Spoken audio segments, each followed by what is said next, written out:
Grupo Resgate Memória Magé apresenta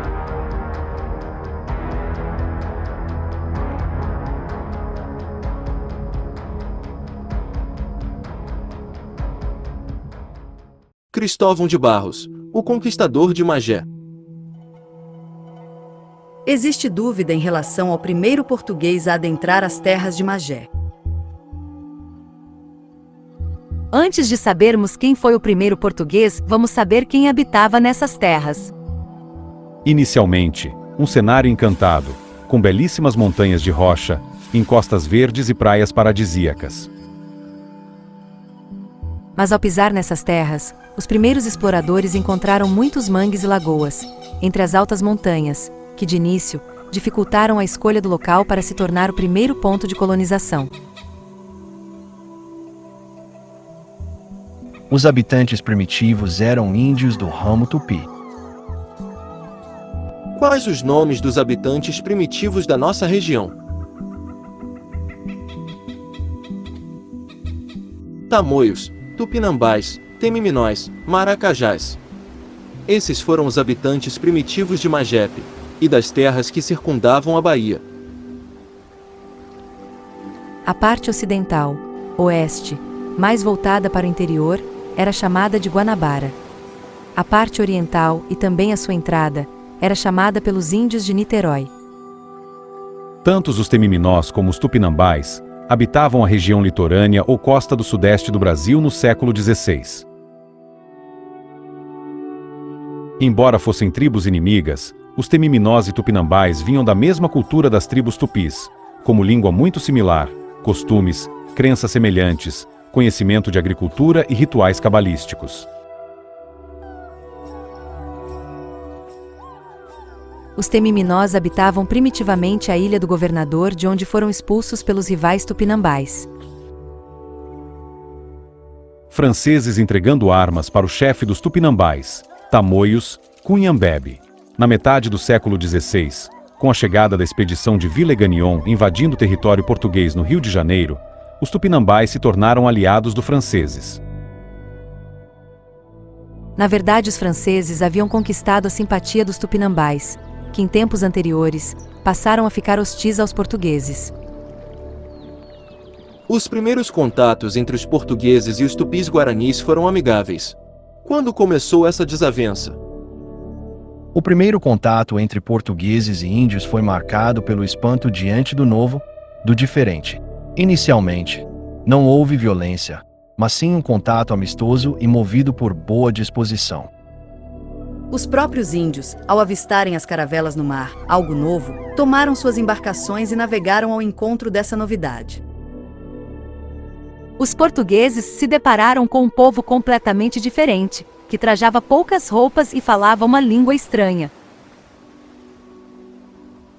No primeiro encontro não houve violência e dominação portuguesa, nem a agressividade dos indígenas. A curiosidade foi a marca deste evento. Os diferentes povos buscaram maneiras de se comunicar e se fazer entender. Em 22 de abril de 1500, a frota de Pedro Álvares Cabral aportou na Bahia, em um local ocupado pelas tribos tupi-guaranis. Esse fato foi importante e singular, pois nessa região, as tribos tinham um caráter menos violento, facilitando a primeira conversa entre portugueses e índios. Professor, o que houve com os índios, que antes eram amigos e depois se tornaram inimigos dos portugueses? Para entendermos como foi a entrada dos portugueses nas terras de Magepe, temos que saber o que levou os índios tupinambás a terem essa mudança de comportamento. Inicialmente, até 1540, os indígenas receberam bem os portugueses, e com eles trocavam pau-brasil por mercadorias trazidas nas viagens. Depois, os colonizadores começaram a explorar os índios, colocando-os para trabalhar na lavoura de cana-de-açúcar. Mas os índios não aceitaram essa situação, pois não estavam acostumados a trabalhar à força. Resistiram o quanto puderam. O período de 1540 até 1570 marcou o apogeu da escravidão indígena nos engenhos brasileiros, criando uma animosidade entre os índios e portugueses. Para entender a fundação de Magé, precisamos conhecer os motivos da demora dos portugueses em fazer os assentamentos na futura cidade do Rio de Janeiro. O primeiro navegante a chegar às águas da Guanabara foi Gaspar de Lemos em 1500, comandando uma das naves da frota de Pedro Álvares Cabral. Chegou à Baía de Guanabara em 1º de janeiro de 1502, e pensando tratar-se da foz de um enorme rio, chamou o local de Rio de Janeiro. Provavelmente a bela baía cercada de montanhas não foi escolhida pelos portugueses para os primeiros assentamentos, devido ao território adverso com muitas lagoas e as altas temperaturas nas partes mais baixas e encostadas ao mar.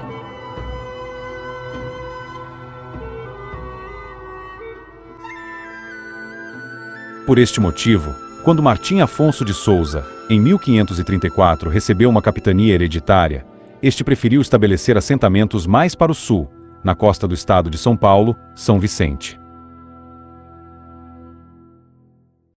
Deste modo, a Baía de Guanabara era parte da capitania doada a Martim Afonso.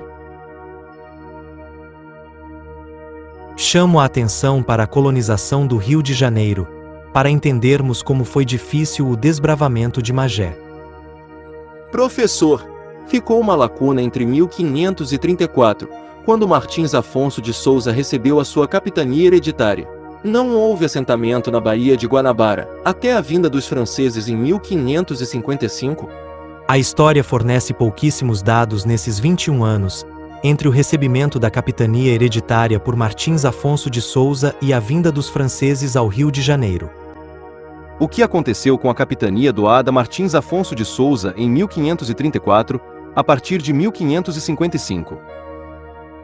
Para entendermos como foi a fundação de Magé, vamos voltar em 1553, no início do governo de Duarte da Costa. Ele foi o segundo governador-geral do Brasil Colônia, 1553-1558. Os franceses no Rio de Janeiro. No ano de 1555, Duarte da Costa enfrentou sérios problemas com a tentativa dos franceses em consolidar uma colônia na região do Rio de Janeiro. No verão de 1554, Nicolas Durand de Villegagnon visitou secretamente a região de Cabo Frio, na costa do Brasil, onde seus compatriotas habitualmente praticavam o escambo, troca de mercadorias. Nesta época, as naus francesas navegavam nestas águas, entre Cabo Frio e Baía de Guanabara, com fins de exploração e comercialização do pau-brasil. Ali, obteve valiosas informações junto aos tamoios, informando-se dos hábitos dos portugueses naquele litoral, colhendo dados para o futuro projeto de uma expedição para a fundação de um estabelecimento colonial. O local escolhido localizava-se cerca de 150 quilômetros a oeste, a Baía da Guanabara, evitada pelos portugueses devido à hostilidade dos indígenas da região. Uma informação importante: os portugueses não queriam entrar na Baía da Guanabara por medo dos indígenas. E os franceses entraram? Os franceses haviam conquistado a simpatia dos tupinambás, que eram bastante hostis aos portugueses. Os franceses já mantinham uma relação amistosa antes da tentativa de estabelecimento da colônia França-Antártica. Mas antes de partir da França em 1555, Villegagnon prometeu a alguns honrados que o acompanharam fundar um puro serviço de Deus onde os protestantes franceses pudessem exercer livremente sua religião. Então, com a vinda dos franceses em 1555 até 1560, quando a força portuguesa de Mendes Sá chegou para expulsar os franceses, não existia um homem branco morando na Baía da Guanabara? Na verdade, os franceses entraram nas terras abandonadas, que pertenciam à capitania hereditária doada a Martim Afonso de Souza, que nada fez para desenvolvê-la. Martim Afonso de Souza preferiu estabelecer assentamento mais para o sul, na costa do estado de São Paulo, São Vicente.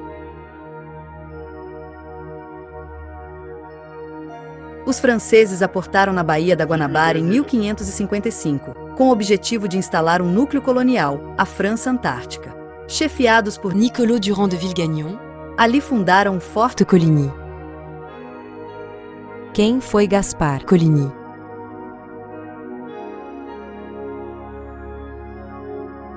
A França Antártica havia sido estabelecida por Nicolas de Durande de Villegagnon, com ajuda financeira e apoio de Gaspar II de Coligny, almirante da Marinha Francesa convertido ao calvinismo. João Calvino, fundador da doutrina calvinista, também chamados de huguenotes. Embora Villegagnon fosse católico, aceitou a ideia do almirante Coligny para trazer os huguenotes, protestantes franceses que durante as guerras religiosas na França, buscaram refúgio no Brasil. Curiosamente, Calvino e Villegagnon foram colegas de universidade em Paris e em Orleans, França. Embora tenham tido divergências na mocidade, na época da implantação da França Antártica, o tom da carta que o almirante Coligny lhe escreveu em 31 de março de 1557 demonstrava a cordialidade de suas relações. O projeto da França Antártica no Brasil concebia transformá-la em uma poderosa base militar e naval, de onde a coroa francesa poderia tentar o controle do comércio com as Índias. Os franceses pretendiam também garantir a exploração do pau-brasil. O pau-brasil, uma singularidade da França Antártica segundo o autor da gravura. Ano, 1557. Professor, como os franceses conseguiram fazer amizade com os tupinambás? O que favoreceu a aliança entre os franceses e os índios tamoios tupinambás na criação da França Antártica foi a relação amistosa, os quais se tornaram seus aliados e possuíam o mesmo objetivo: eliminar os portugueses. Em 1558 é designado pela rainha Dona Catarina como terceiro governador-geral do Brasil, Mendes Sá, substituindo o segundo governador-geral, Duarte da Costa, que não expulsou os franceses da Baía da Guanabara. A primeira providência de Mendes Sá foi expulsar os franceses da Baía da Guanabara, invadida desde 1555. Em maio de 1559, Villegagnon voltou à França, depois de alguns problemas ocorridos devido à discussão dogmática e indisciplina de alguns colonos franceses, que acabaram sendo executados ou expulsos da colônia. Villegagnon retornou para a França, para se justificar, deixando em seu lugar o sobrinho, Bois-le-Comte, no comando da França Antártica. Em 1560, Catarina de Áustria, regente do trono português, manda uma esquadra sob o comando de Bartolomeu de Vasconcelos Cunha para ajudar o governador-geral Mendes Sá a expulsar os franceses do Forte Coligny. Em 15 de março de 1560, lançou ataque por terra e mar, contra número superior a centena de estrangeiros e mais de 1000 nativos, tupinambás. De acordo com carta de época, havia 120 portugueses e 140 índios temiminós. Do outro lado, havia cerca de 160 franceses e 1000 índios tupinambás. No entanto, os portugueses só conseguiram penetrar na fortaleza com o auxílio de um traidor francês, Jean Cointat, que depois foi preso e enviado para Lisboa, julgado e exilado para Goa, onde veio a falecer.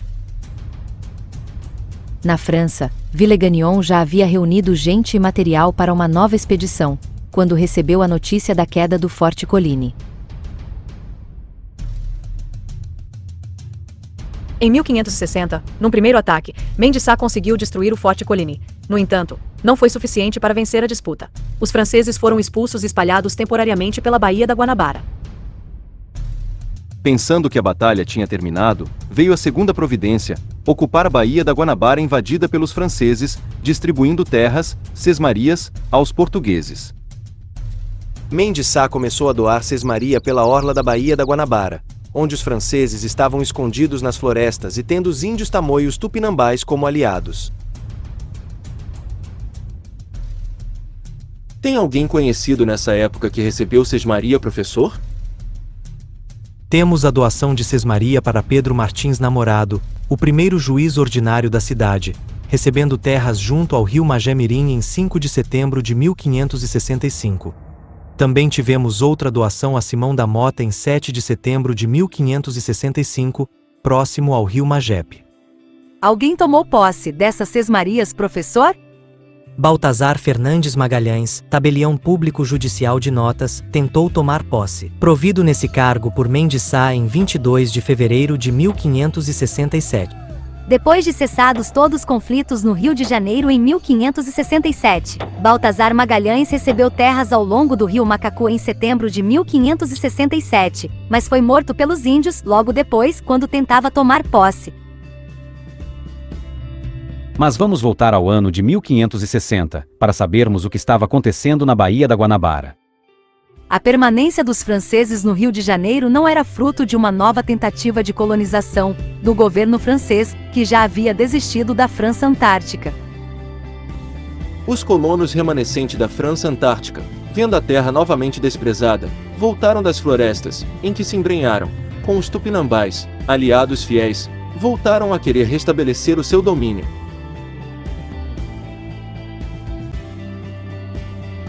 Em fevereiro de 1564, os nativos tupinambás, os tamoios e os franceses começaram o segundo período de ataques aos portugueses, na futura cidade de São Sebastião. Os tupinambás prepararam uma cilada aos portugueses, posicionando estrategicamente 9 canoas indígenas e cercaram as embarcações, quando elas foram recolher água no atual Rio Carioca. Com o reinício dos conflitos, Estácio de Sá, sobrinho do governador Mendes Sá, militar português, chegou em terras cariocas no dia 28 de fevereiro de 1565, com alguns navios e soldados, desembarcando na praia entre o Morro Cara de Cão e o Pão de Açúcar. Em 1º de março de 1565, são lançados os fundamentos da cidade de São Sebastião por Estácio de Sá, que não passava até então de uma trincheira, dentro do qual foram levantadas palhoças, algumas cobertas de telhas e construída uma capela. A luta com os franceses prosseguiu até 1567, quando Estácio de Sá recebeu reforços militares e ajuda de índios, chefiados por Araribóia, adversário dos tamoios e aliado dos portugueses. No início de janeiro de 1567, enviado pela coroa portuguesa, chega Cristóvão de Barros, para auxiliar o governador-geral Mendes Sá e seu sobrinho Estácio de Sá na defesa do Rio de Janeiro, da investida dos franceses que estavam aliados com os índios tamoio. Em 20 de janeiro de 1567, os franceses foram definitivamente expulsos da cidade do Rio de Janeiro, depois de um longo confronto travado na Batalha de Uruçumirim, local onde, atualmente, é a Praia do Flamengo. Chegava ao fim a França Antártica. Nessa batalha, Estácio de Sá foi atingido por uma flecha envenenada no decorrer da luta, no sopé do morro onde hoje está o Outeiro da Glória. Estácio de Sá não resistiu aos ferimentos, falecendo em 20 de fevereiro de 1567. Passado esse tempo, o reduto tamoio em terras cariocas tinha ido abaixo. Como se não bastasse, Aimberê e seu genro francês Ernesto foram mortos no conflito.